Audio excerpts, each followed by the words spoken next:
Oh, it's been a long time. How's my window here? I'll make it a little bit smaller. Should have been doing that shit before, but sometimes we're not super organized when it comes to the streaming world.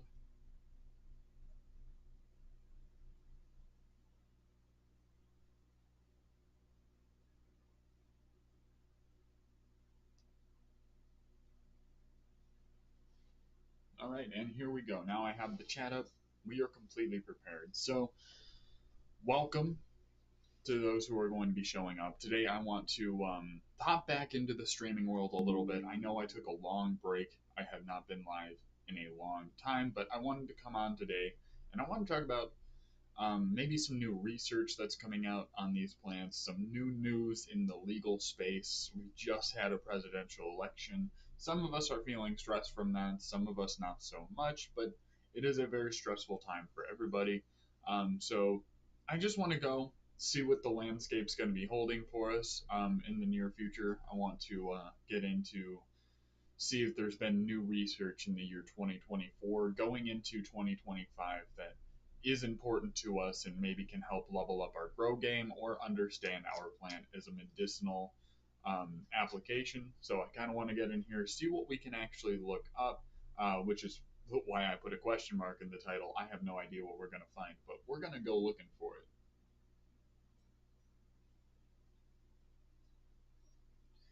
How is everyone, and what have you been smoking on today? I actually have been feeling extremely anxious, and I had to smoke before coming on here. I don't know why. It's probably just because it's been a long time, and Jesus Christ, I hit my caps lock. It's been a long time, and it's very it's very nerve wracking to come on and talk to a bunch of people live and be on the spot like this. And it just sometimes you just got to push through it and get on here because sometimes I have the best times on here. Cannabis can cause cellular damage that increases the risk of highly cancerous tumors, according to new paper published in the Scientific Journal.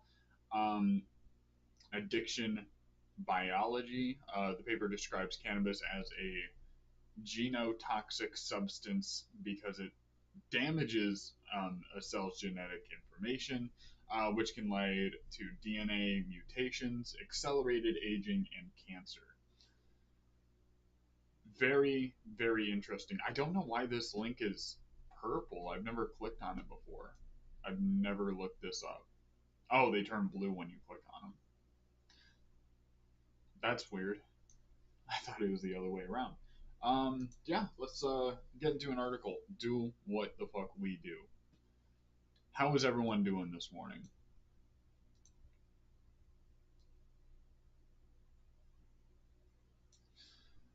Summary. Just read this. Let's see if we can get into anything like showing that and why the fuck. I need to get like an ad blocker or something. So key facts: cannabis damages DNA, increasing cancer risk and accelerated aging. Genotoxic effects of cannabis can be inherited by future generations. That's very interesting. Mitochondrial dysfunction links cannabis use to chromosomal damage. So this implies that there is long-term genetic effects that can be passed down to your offspring, which is a very interesting notion. I'm kind of really interested to get into what study they did to prove that, what kind of people they were looking into, what genotoxic. Obviously, it means it's toxic to your genetics, but what does it actually entail to what we actually have in store? So, Jesus, I'm kind of cramped over on this desk right here. Um, Cannabis use causes cellular damage, increasing. Uh, So the paper describes cannabis as a genotoxic substance because it damages a cell's genetic information, which can lead to DNA mutations, accelerated aging, and cancer. To make matters worse, this genotoxicity may be transmitted via damaged egg and sperm to the cannabis user's offspring. So maybe breeding while taking part in our herb maybe isn't the best idea. Maybe that's not the smartest thing to do, making the risk of cannabis use transgenerational. Interesting.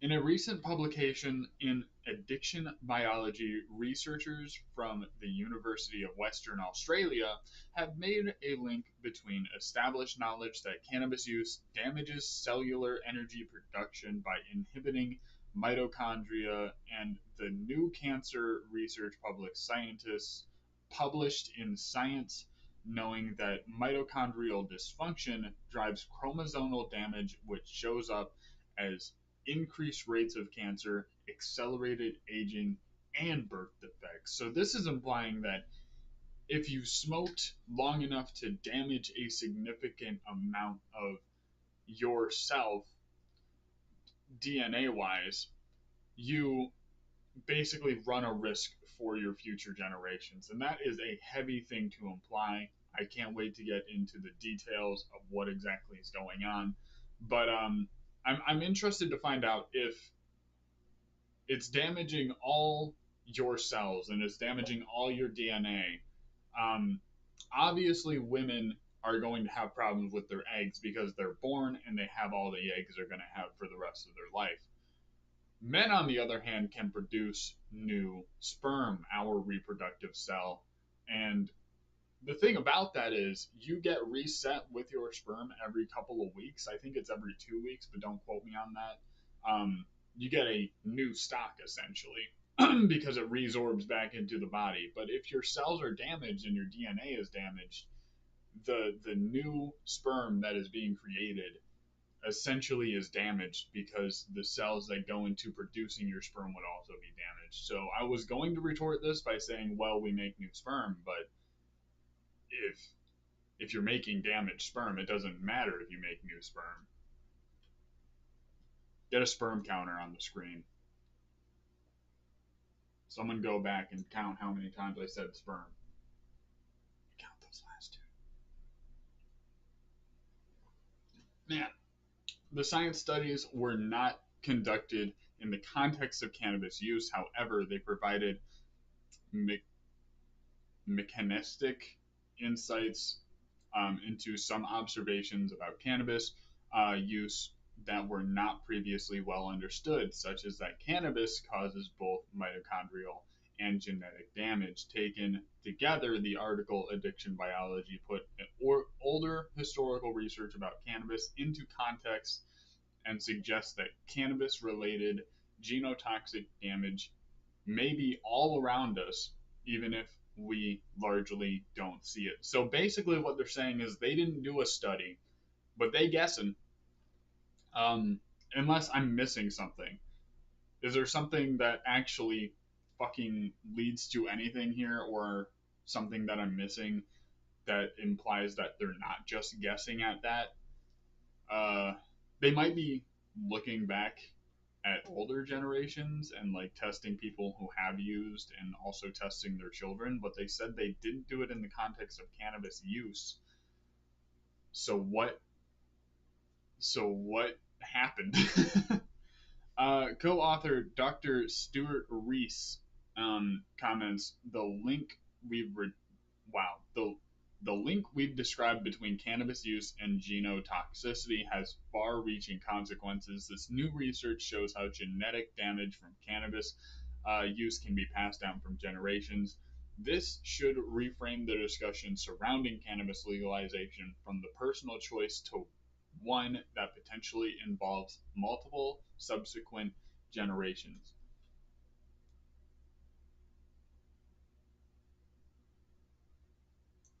Um, chromosomal instability hallmark. A hallmark of aggressive cancers is characterized by the presence of mic microlini, micro micronal micro new micronecili. I don't fucking know. I tried though. Which are chystrolata, chystrolic rupture prone structures that contain entire chromosomes or chromosome arms. Not much, man. You can hardly hear me. I'll turn the mic up. It might be too far away. Mic, mic check. Mic. How about now? This a little better? How's the mic sounding to y'all right now? I did turn it down because when I'm recording my YouTube videos, I guess it gets a little bit different on my phone to where it's like almost blowing out the speakers and it's super high. I don't know if I'm just further away from the mic or if it picks it up different on OB Studios, but this should be a little bit better. I just turned the mic back up. Good to know, T Flow. Shout out to Jen for getting those audio issues out of the way. I appreciate you. It makes the content a lot better. So, how's everyone doing? What are you guys smoking this morning and getting on or getting up to if you haven't been smoking yet? Damaging our mitochondria. It's the powerhouse of the cell. Where were we here? Characterized by the presence of structures that contain entire chromosomes or chromosome arms. Shit. My laptop is dying on stream as we speak. I guess I should have had that sorted out before, but here we are. I'm an imperfect man. Just smoked a mystery bowl out of the grinder. Hell yeah, man. Sometimes that's the best way to do it. The irreversible collapse of micronuclear envelopes is a central event in tumor progression. Micronuclear collapse exposes the encapsulated DNA to the chitosol, uh, catalyzing chromosomal rearrangements. And epigenetic accelerations that drive the tumor heterogen. They need to put this shit in layman's terms, man. I'm tired of these fucking words I can't pronounce. I'm too fucking stupid to read scientific articles, apparently. Heterogenically, as well as therapy resistance. I think that's interesting. Micronuclear rupture also activates inflammatory signaling pathways that reshape the tumor immune to microenvironment, promoting metastasis. Metastasis. Despite this importance, the underlying mechanism of micronuclear collapse are unclear. So where did they get that from, though? If they're not basing this off of actual cannabis use research, then how would they have gotten this data? That's kind of what I want answered. Like, you can explain this stuff all day, but if you somehow don't link these together, because they say they're linked together, and that's how they can draw these conclusions. But what actually happened? Um, like, are they literally just basing it off of past generations and testing their DNA? Because that could be from a lot of things. What's up, Northern Grower 420? Good to see you. Happy to see your smoking and death emojis and skull emojis in the chat, and we got some plants in there. Rock on, brother. How's everyone's gardens doing, by the way? I didn't even ask that. I'm a fucking growing channel, for God's sakes. Maintaining the integrity of the unclear membrane is essential for cellular functions and organismal uh, viability. It is unclear what cellular safeguards are compromised in micronucleol that led to the breakdown of nuclear membrane integrity. Uh, wow.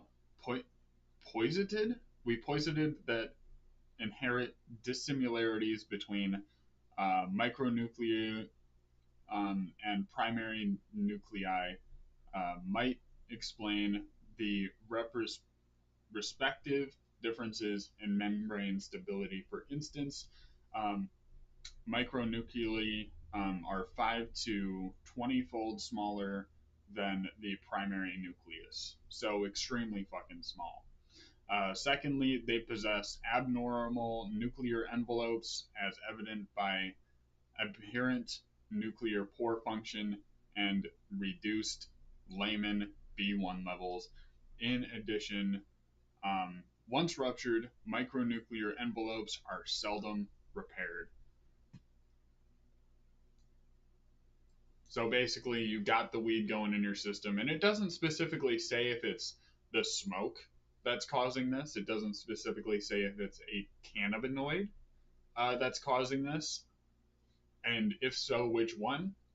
But because it's a weed study, I'm going to go ahead and assume that they're basing this off of THC interrupting the cells or cannabinoids in general. So even if you do CBD, CBN, CBG, um, TNT, dynamite, no matter what you're doing out there, I'm going to assume that it is behind the source of some of this cause damage. And whether it's minor damage that is inconsequential, um, or the damage that causes cancer, it isn't saying specific like numbers as to what your risk would be, which I kind of respect. It just says, hey, it increases your odds, and we're not sure how much, and they're not making any crazy strong claims, unless we just haven't got there yet. In this study, we integrated prior observations with our findings that micronuclear envelope rupture occurs because of the apparent interaction between micronuclei and mitochondria, and process that is mediated by reactive oxygen species, ROS. Indeed, ruptured micronuclei were more to be intermixed with the mitochondrial network compared with intact ones, and manipulation of ROS levels correspondingly altered the rates of micronuclear rupture. Reactive.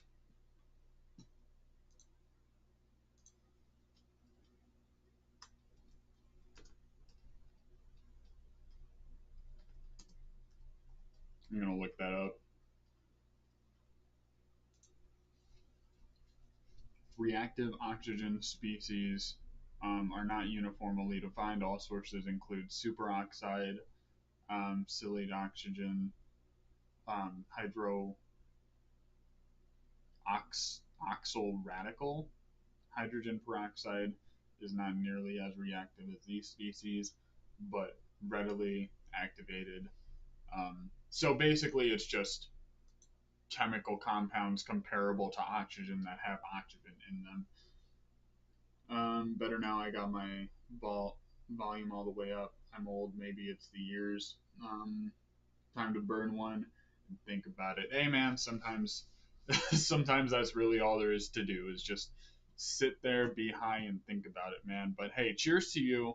It does indeed make the streams better anyway to make them enjoyable for everybody. So hey, if you're old and your hearing's going out a little bit, I completely understand. My hearing's going out a little bit too, and sometimes I can physically feel it happening. It seems like, but the bottom line is the more enjoyable I can make these streams for everybody, the better. And all the other people who can hear super well and I'm fucking bothering them, well, maybe turn your shit down to Pornhub level because, hey, that's something that can be enjoyed by everybody too. Subsequent uh, podonymic analysis and genetic manipulations lead us to the observation that ROS interfere with micronuclear integrity by distributing the abnormal activity of the nuclear membrane to compare complex known as the endosomal sorting complex required for transport 3 ESCRT escort 3 increase in ROS levels led to the micronuclear um, accumulation of the escort 3 scaffolding protein charged microvascular body protein 7 champ 7 I'm going to pronounce it like that even though it's not exactly spelled like that. It's more like chimp 7 promoting a non colon colon wow non-colical function. Holy shit. That's the thing about reading hard scientific words. I don't know how well it comes off on camera and through the audio. Reading hard to pronounce and you really got to walk through words that you've never seen before and then going back to normal words or something that's just a little bit out of the ordinary because I don't read a lot, so this is kind of all out of the ordinary for me. But going back to words that you've seen before and know how to pronounce it makes it really hard to pronounce those words because you just want to be fucking weird with it. ROS inhibited the export of CHAMP 7, leading to its persistence in the micronucleus and adherent binding to its inner nuclear membrane. Partner LEM domination nuclear envelope protein 2, LEMD2 ROS introduced cysteine oxidation, catalyzed CHAMP aggression, and reduced its interaction with the conical binding partners in the escort 3 complex. I'll read that again. Blinding partners in the escort 3 complex. The binding of CHAMP 7 agitates the LEMD2.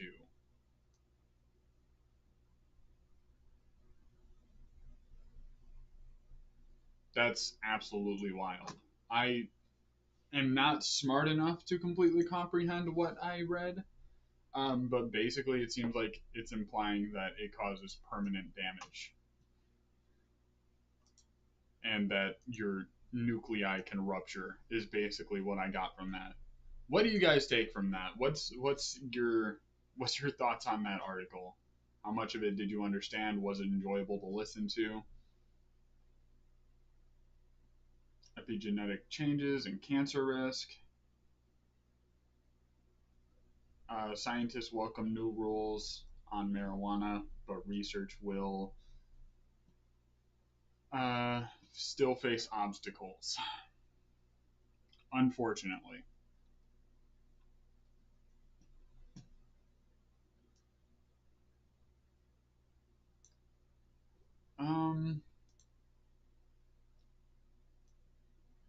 Scientists welcome new rules on marijuana, but research will still face obstacles.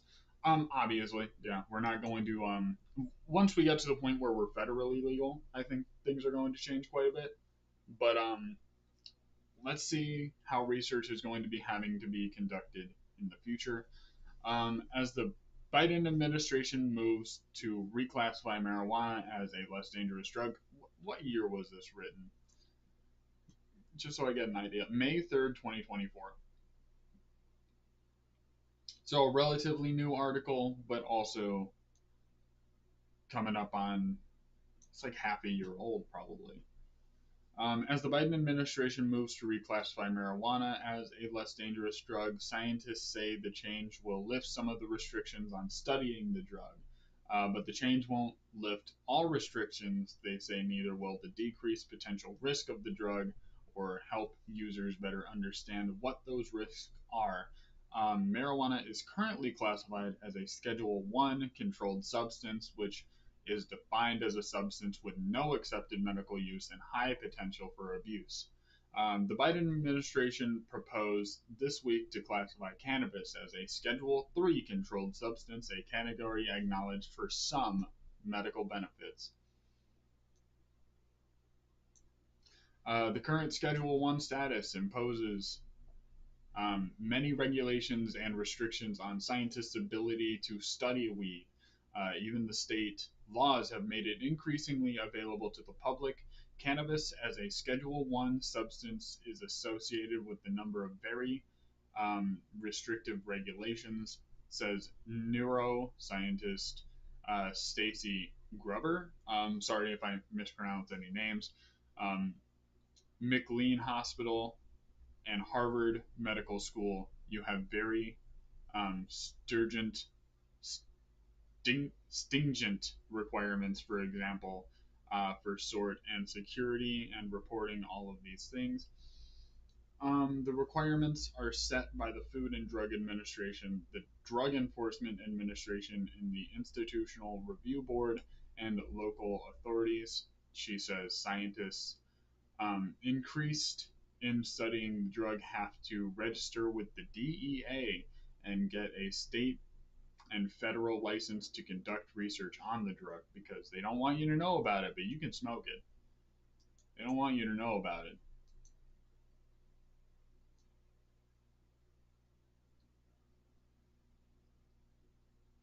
Where were we here? I fucking clicked somewhere crazy. Took research with the drug. It's a burdensome process, and it is certainly a process that has prevented a number of young and rather invested researchers from public or pursuing this kind of work, says Gruber. Reclassifying the drug as a Schedule 3 puts it in the same category as ketamine and Tylenol, which is fucking insane. Um, with codeine, substances that wow, substances in this category have accepted medical use in the United States, have less potential for abuse than higher categorized, and abuse could lead to low, moderate levels of dependence on the drug. The reclassification is a very, very big um, part party partisan shift, says Gruber. I think that has a big trickle down effect in terms of perspective and the attitudes with regard to the actual sort of differences between studying Schedule 3 versus Schedule 1 substances. Gruber welcomes the change, particularly for what it would mean for younger colleagues, for the researchers who are looking to get into the game. It will be easier. You don't have to have a Schedule 1 license, she says. That's a big deal because I can imagine it's extremely hard to get a Schedule 1 license versus Schedule 3. Um, the rescheduling of cannabis will also translate for more research on the benefits and risk of cannabis for treatment and medical conditions, writes Andrew Monte. In this email, he is Associate Director of Rocky Mountain Poison and Drug Safety and an emergency physician and toxologist at the University of Colorado School of Medicine. This will also help improve the quality research since more researchers will be able to contribute, he adds on. But the change in classification won't significantly expand the number of sources for the drug for researchers, says Gruber. For 50 years, researchers were allowed to use cannabis from only one source, a facility at the University of Mississippi. Then in 2021, the DEA started to add more companies to the list, approved sources of medical and scientific research, which I think that they should be able to walk into a dispensary, buy the product, and study the product. I think it should be that difficult. I understand that a lot of things can happen in that process, but that's why they're required to do peer reviews.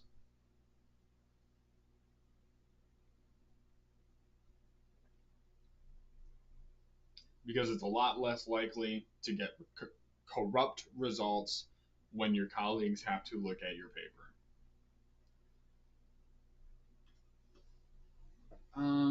While she expects more sources to be added in time, she and many of the researchers she knows have yet to benefit from the recently added sources, as most have limited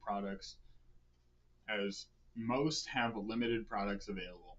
And what we haven't seen is any ability for researchers, cannabis researchers, clinical researchers, to have the ability to study products that our patients and our recreational consumers for adults are actually using, she adds.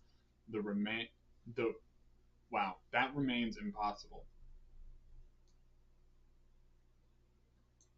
There is very little known information about what is in cannabis products on the market today. Some studies show that the level of THC, main intoxicant in marijuana, is being sold to consumers today is significantly higher than what was available decades ago, which is an indisputable fact. And high levels of THC are known to pose more health risks. Too much of a good thing can be a bad thing. That's kind of a blanket rule of thumb that kind of goes over everything. And Monty cautions that reclassification of itself doesn't mean that cannabis has no health risks. Monty and his colleague have been documenting some of those risks in Colorado by studying people who show up in the emergency room after consuming cannabis, intoxication, and psych, psych, wow, fucking vomiting. So, which I've experienced. I don't know how many of you guys have experienced, but vomiting after too much cannabis use is something that I'm not necessarily a stranger to.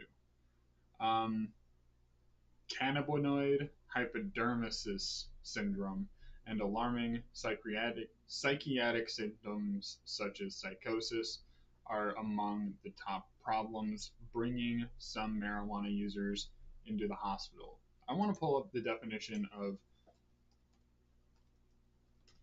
psychosis just so I understand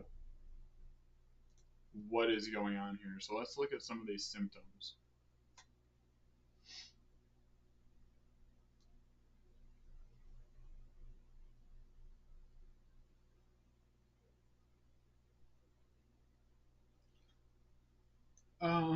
Delusions, hallucinations, incoherent speech and behavior, which I suppose I've experienced all of those as well. Temporary, and it's only while I'm actually intoxicated, and it's very rare, but I've also experienced psychosis technically. Research on cannabis has been lacking surveillance of these kinds of impacts for decades, he says, and rescheduling the drug will not fill the gaping hole in risk surveillance, he writes. So that's a little bit on cannabis news when it comes to the actual research.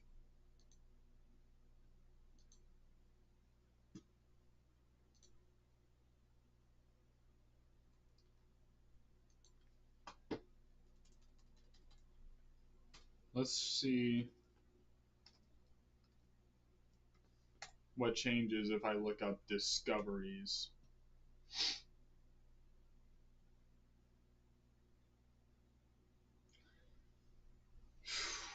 Genetic engineering with the of advent of CRISPR technology, scientists are now able to modify the genetic makeup of cannabis plants. Cannabinoid synthesis. Currently, there are over 100 known cannabinoids, but only a handful have been thoroughly studied.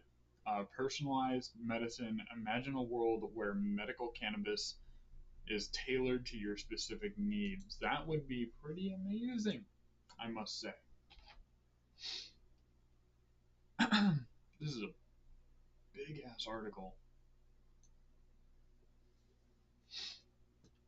Let's uh let's go over a little bit of it. I'm getting pretty fatigued already, but I am happy to have hung out and learned a couple things about this plant we all know and love.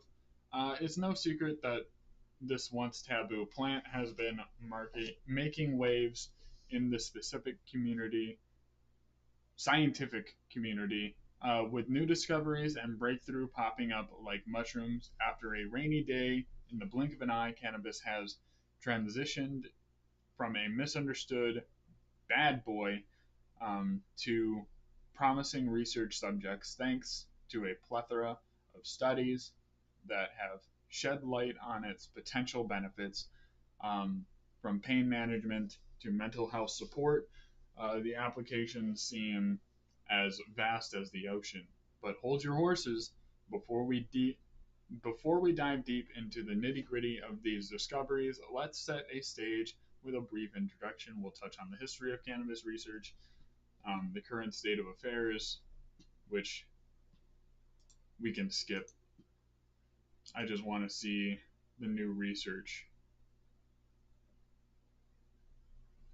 Cannabis and mental health latest findings. I think that could be interesting. Mental health has always been a hot topic, a veritable Pandora's box of debate and discussion, but the recent research has shed some light on this murky area, offering some intriguing insights. First off, it's important to note that cannabis isn't a one size fits all solution.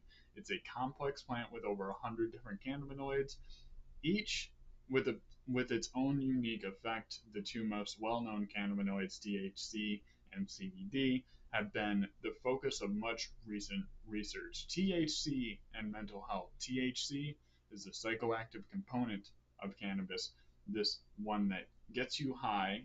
Recent studies have suggested that the high doses of THC might exacerbate symptoms in individuals with pre existing mental health conditions such as schizophrenia, bipolar disorder. However, it is not all doom and gloom. Some research has indicated that lower doses of THC may have anti anxiety effects.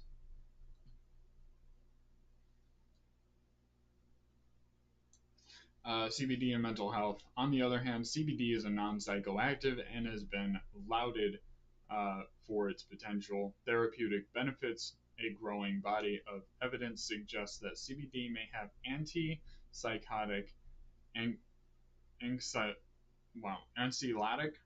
and antidepressant properties. In other words, it could potentially help with conditions like schizophrenia, anxiety, and depression. But hold your horses. It's crucial to remember that while these findings are promising, they're not definitive. The word of cannabis research is still in its infancy, and there's a lot we don't know.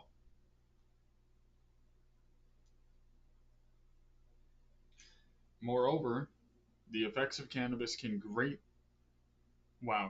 vary greatly from person to person, influenced by factors such as genetics, environment, and personal history. So while cannabis may be a lifeline for someone, it may be a slippery slope for others, which I've seen firsthand. The slippery slope side of that kind of thing. In a nutshell, the relationship between cannabis and mental health is a complex and manifested is complex and multifaceted. As the saying goes, more research is needed, but one thing is for sure that the latest findings are opening up new avenues for understanding and potentially treating a range of mental health conditions.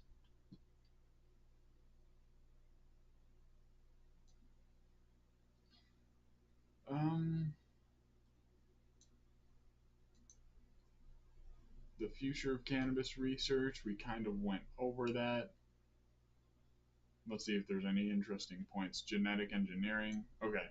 Genetic engineering, with the advent of CRISPR technology, scientists are now able to modify the genetic makeup of cannabis plants. This could lead to strains with higher yields, more potent medical properties, and even plants that can grow in harsh climates. Like it's like having a magic word, but for cannabis genetics, which would be super interesting. And I would love to have the honor to have some of these genetics sent to me to see what they can really deal with and what I can put them through, and also how different are they from regular cannabis plants. And is this the kind of thing where they're trying to push the genetics that the Humboldt Seed Company tried to push with their triploid genetics, or is this something else entirely? Because it sounds like triploided genetics, but I could be completely wrong. They could just be going into the genetic coding and picking and choosing without adding an extra um, chromosome. So I don't know. Cannabinoid synthesis. Currently there are over 100 known cannabinoids, but only a handful have been thoroughly studied. Future research will likely dive into lesser known cannabinoids, potentially uncovering new therapeutic uses. It's akin to unearthing hidden treasures in the vast cannabinoid landscape. Personalized medicine. Imagine a world where your medical needs is tailored to your specific needs. Your medical cannabis is tailored to your specific needs. With advancements in genetic testing and data analysis, we're inching closer to this reality. It's like having a bespoke suit, but for your health. So I don't know what a bespoke suit is, but it's certainly something. Maybe it's a certain brand of suit. Sustainability practices. As the cannabis industry grows, so does the environmental footprint. Future researchers will need to address sustainable cultivation practices to m- mitigate this impact. It's not just about going green, it's about staying green. Policies and regulations. As more countries legalize cannabis, there will be an increased need for research to inform policy decisions. This includes studies on public health impacts, economic benefits, and social equity issues. It's a complex puzzle, but one that's worth solving. And the thing is, I think the United States should be the ones to do it first.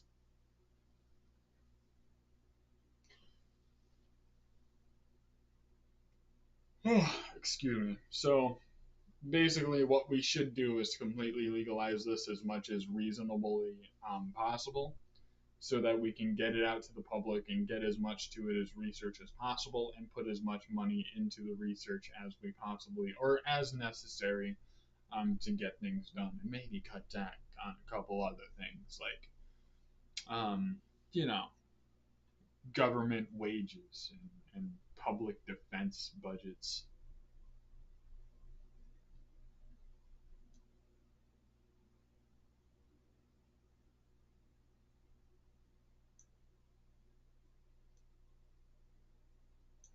Clear to say the world of cannabis research is teeming with exciting discoveries and breakthroughs. We've come a long way, but there's a vast uncharted territory to explore. Firstly, let's not forget groundbreaking research that unveiled the therapeutic potential of cannabis. From pain relief to managing chronic conditions. The medical benefits of cannabinoids are no longer just hearsay, they're backed by hard scientific evidence and have been for a long time. Um, Still many unanswered questions and challenges for insight of long term effects of cannabis. It's still a gray area. Um, They finish it off by saying, remember, knowledge is power, so let's continue to educate ourselves, stay informed, and spread the word. After all, the more we know, the better we can understand and harness the power of this remarkable plant. So, if you have someone out there that isn't super necessarily educated on cannabis, they're not sure what to think about it, maybe send them a link to this live stream and show them that there is a lot of effort going into finding out what this plant is all about. There is the good bad, the ugly, and some of the life changing and saving as well. But I had a great time reading into these things. I hope that you were able to extract some knowledge and have a takeaway from this live stream. But I think it is looking like it's time for me to sign off. So thank you guys for joining me. If you are new, please hit the subscribe button. I do plan on putting out new videos and also doing live streams again a little bit more often as hunting season comes to a close. And thank you very much for joining me. If you liked reading along with this and listening to me talk about the new research that I've been finding, go ahead and leave a like. It definitely shows that you guys like seeing this kind of content, but I will see you guys next time. Thank you very much. Thank you, Danky the Clown. Very good to see you. Um, I will see you hopefully next time. And to Northern Grower, Jen, and T-Flow, definitely appreciate you guys joining. I will see you next time. Thank you very much.